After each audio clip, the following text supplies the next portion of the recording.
Hello everyone, welcome back to my YouTube channel Manpreet Singh Physics World. तो आज की इस वीडियो में हम ये पढ़ेंगे कि क्लास 11th फिज़िक्स में हम डिफरेंशिएशन, जो कि एक मैथ्स की ब्रांच है, कैलकुलस की एक ब्रांच है, उसको यूज़ कैसे करते हैं और कब करते हैं।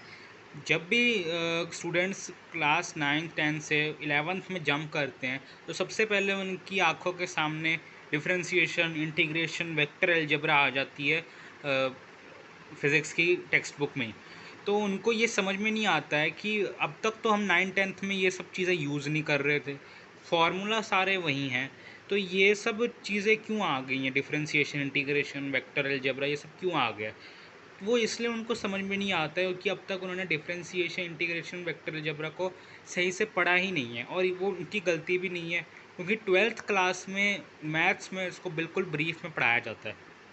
पर अगर आपको फ़िज़िक्स में मास्टरी करनी है और फिज़िक्स को फील करना है तो आपको 11th में ही डिफरेंशिएशन का बेसिक अंडरस्टैंडिंग होना बहुत ज़रूरी है। डिफरेंशिएशन, इंटीग्रेशन, वेक्टर अलजेब्रा, ये सब का, ताकि आप न्यूमेरिकल्स को याद रखने की बजाय, फार्मूला को रटने की बजाय, आपको खुद से ही बिल्डअप होने शुरू हो जाए फार्मूला, और आपको समझ भी आना शुरू हो जाए कॉन्सेप्ट क्या है, जिससे आपको डर भी आपका ख़त्म हो जाएगा और आपके सारे क्वेश्चंस भी निकलने शुरू हो जाएंगे।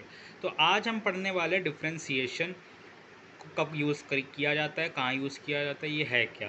तो चलिए स्टार्ट करते हैं वीडियो। तो डिफरेंशिएशन का मतलब क्या होता है। जब भी आपके सामने डिफरेंशिएशन वर्ड आए तो समझ लीजिए उसका मतलब है rate of change of y with respect to x.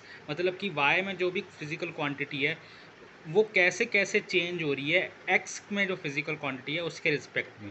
ज़्यादातर जनरली हम वाई में वो वाली क्वांटिटी लेते हैं जो कि एक्स पे डिपेंड करती है। तो वो क्वांटिटी कैसे कैसे चेंज हो रही है एक्स के रिस्पेक्ट में, तो वो हम करते हैं डिफरेंशिएशन की हेल्प से। फिर उसके बाद आता है कि हमने 9th 10th में भी हमने ऐसे फॉर्मूलेस पढ़े थे जिसमें मतलब कोई एक फिजिकल क्वांटिटी दूसरी फिजिकल क्वांटिटी पर डिपेंड करती है, पर हमने वहाँ तो डिफरेंशिएशन इस्तेमाल नहीं करा, इंटीग्रेशन इस्तेमाल नहीं करा। तो ये 11th में ऐसा क्या हो गया कि हमें ये सब इस्तेमाल करना पड़ रहा है। तो वो समझने के लिए आपको ये दो लाइन समझनी पड़ेगी।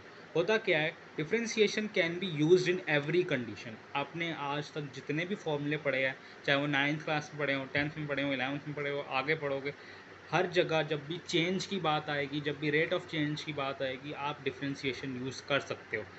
बट होता क्या है, दो तरीके की कंडीशन होती हैं।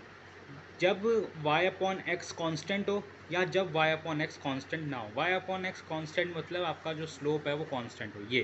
और ये आप 9th 10th में इसी पर सारे के सारे आप फॉर्मूलेस पढ़ते आए हो, जो ये जहाँ पे स्लोप आपका क्या रहता है, कांस्टेंट रहता है। बट अब क्या हो रहा है, अब 11th क्लास में आपका स्लोप कांस्टेंट नहीं रह रहा है, वाई अपॉन एक्स कांस्टेंट नहीं रह रहा है, नॉन यूनिफॉर्मिटी आ रही है, कुछ ऐसा सा स्लोप आ रहा है जिसमें जो है आपका जो स्लो मतलब थीटा है वो कांस्टेंट नहीं है। तो मतलब आपका जो एस और टी है, मान लिया एस है, ये टी है, ये डायरेक्टली प्रोपोर्शनल नहीं है, ये अलग अलग तरीके से अलग अलग टाइम पे चेंज हो ही जा रहा है, मतलब कांस्टेंट नहीं है। तो इस कंडीशन में अब क्या, अब 11th क्लास में आ गई आपकी ऐसी वाली कंडीशन। तो होता क्या है, हम प्रेफर करते हैं नॉन यूनिफॉर्म वाली कंडीशन में डिफरेंशिएशन को यूज़ करने की, ताकि हम y का जो चेंज है वो x के रिस्पेक्ट में निकाल सके एट अ पर्टिकुलर इंस्टेंट। क्यों?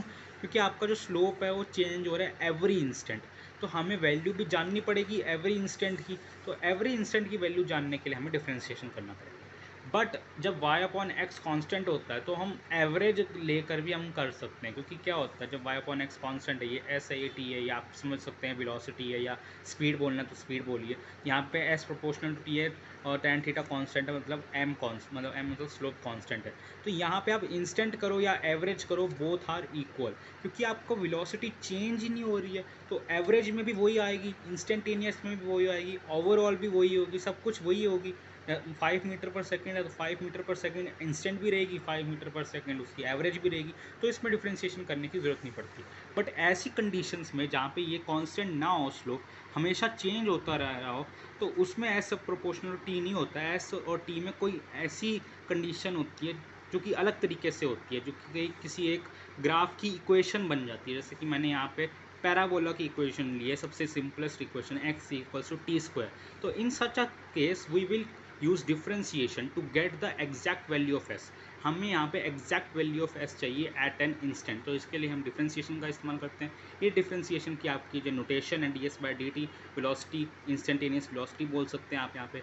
एस में हमने टी स्क्वायर पुट करा कि यहाँ पे आपका कांस्टेंट नहीं है, हर टी की वैल्यू पे वो ज़्यादा स्क्वायर्स की टर्म में वो बढ़ता चला जा रहा है। यहाँ एस प्रोपोर्शनल टू टी ना होके s proportional to t square है, तो इसलिए हम यहाँ पे 2t आपके जो डिफ्रेंशिएशन की वैल्यू आती है, डिफरेंशियल कह सकते हैं इसको, डेरिवेटिव, तो 2t आती है। 2t में आपका हर t में जैसे कि 1 होगा अगर t, तो 2 हो जाएगी उसकी मतलब आपका जो है वेलोसिटी 2 मीटर पर सेकंड।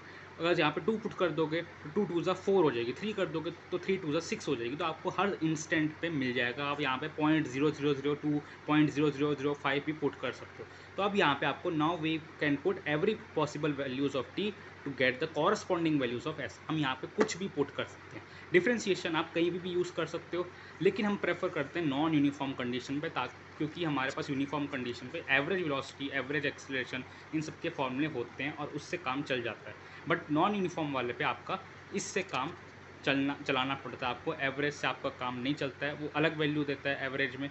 बट इंस्टेंट अगर आपको चाहिए तो ये है आपकी इंस्टेंटेनियस वेलोसिटी। यहाँ पे आप टी की अलग अलग वैल्यू पुट करेंगे तो वेलोसिटी अलग अलग है। ऐसे ही आपको फिजिक्स में इस साल और 12th क्लास में कुछ आपको ये सब चीज़ें पढ़नी है। जहाँ पे भी आपका रेट आ जाए, rate of change of something with something, तो वो आपका जो है आ जाएगा फिर डिफ्रेंसिएशन।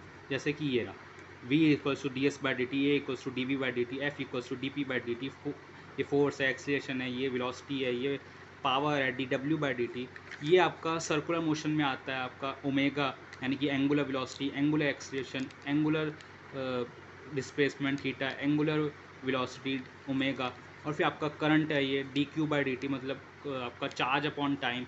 ये आपका वोल्टेज है, वर्क डन अपॉन चार्ज। तो इन सब में अब आपका जो डिफ्रेंसिएशन यूज़ हो जाता है, क्योंकि अब यहाँ पे आपका चीज़ें कांस्टेंट नहीं रही। अब आपकी जो चीज़ें हैं वो कांस्टेंट नहीं रही, कांस्टेंट की बजाय वो डिपेंड करने लगी हैं अलग मतलब टी स्क्वायर पे, टी क्यूब पे, 2t + टी क्यूब पे, कि ऐसी ऐसी चीज़ों पे अब वो डिपेंड करने लगी हैं, जो कि नॉन यूनिफॉर्म कंडीशन हमें दे रही है। तो उस केस में हमें डिफ्रेंसिएशन यूज़ करना पड़ता है। अगर वो सिंपल कांस्टेंट हो तो हम एवरेज से भी काम चला सकते हैं, बट अब वो कांस्टेंट ना रह के कुछ ऐसी फॉर्म में आ गया है जिसके कारण हमें डिफ्रेंसिएशन यूज़ करना पड़ता है।